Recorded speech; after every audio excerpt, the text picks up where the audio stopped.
waxaan booqasho ku nimaanay baarlamaanka dalka Norway waxaan soo booqanay Hashim iyo Fawzi iyo Maryam oo halkan wareys uga qaadnay aniga ka socda raadiyaha Voice of Oslo ma aha markii ugu horeysay imaado laakiin mar badan baa imid oo Maryam ku wareysanay haddana waxaan aad nasiib u yeelanay inaan la kulanno Fawzi iyo Hashim oo runtii ayagana wareysan uu siiyay salaamu calaykum aftax midnimo waxa ka socda media wadanka Norway raadiyo Voice of Oslo Hashim soo dhaw su'aasha ku diina waxa weeye markii halka imaanaysay inta soo galin koor riyad meed halka inaad timaado ما يقول waxa umlana ekonomi aan noqonaya كنتور مالك استفدنايو اكسل كشقينا umlana من هذا الحمد لله هوي ابو هاستو دحاي waxa rabtidaas meen kartaa soo hada baarlamaanka fadhiya waxa kale ku weydiin rabay Fawzi ayaa yimid oo loo maalin aan maxay wiigan kula joogay idila joogay marka soo dhaweyntii kadib maxaa dareemaysaa adiga ahaan maadaama Fawzi yimid حبي والله قول وين وتاعنا كردن هذا صدق حل دبانا نحيو الصومالي واحد ملو أدونكو حاس لجهة لا مجرته وأوروبا لجهة لا مجرته وما صدق فوزي أظن حقوق الماما إن عطاي وما هو ذكر النرويج سوشيال ميديا الوسوق قري مهلا الوسوق قري ضدكو أد بيكون تغيرسين سؤال بدو حلي سويدين ودك برانكيسة سؤال شنو كويدينها توسك كويدينها فرحة جوشة أدجارتي maxay uga dhigan tahay dhalinyarada Soomaaliyeed dalka Norway joogto walahi wasdaxna waa dadka Soomaaliga oo dhalinyarada hadda maxay rabaan isma karaan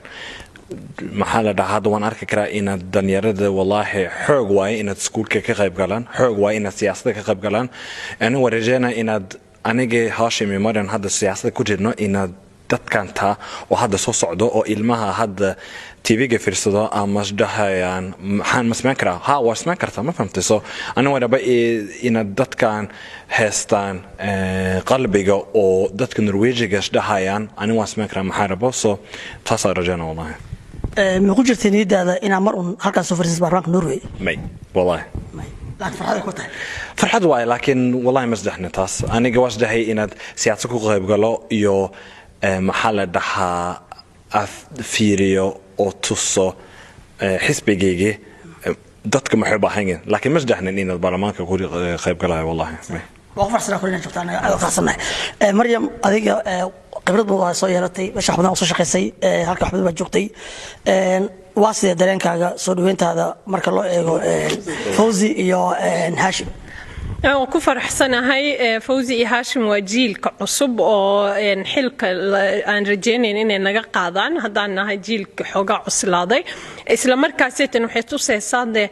cunug kasto wadankan ku koro qof kasto wadankan joogo oo Soomaali ah fursadaha uu haysto haduu ka faa'iideysto الباب كستو حيران إن فريه سلوك فرايان هلي كرنا لكن مركز إنه قف جهد جليا وننيد إسكجبينين لأن ما دام أوجيني أبتوجين وضن كانت أنا سوجوجين وحقوق بدن تاعنا إحنا ما يم وضن كانت وضن كاني ما لكن وضن كانت وضن آد أفران وضدك يكو لانيرا يكو قحوتكو إمادين فرصة بدن وأقل فرصة هسيتن وإنا كفائدة السنة عبد الفتاح محمد آدم من نمو الراديو فويس اوف اوسلو وده برنامج ذلك النرويج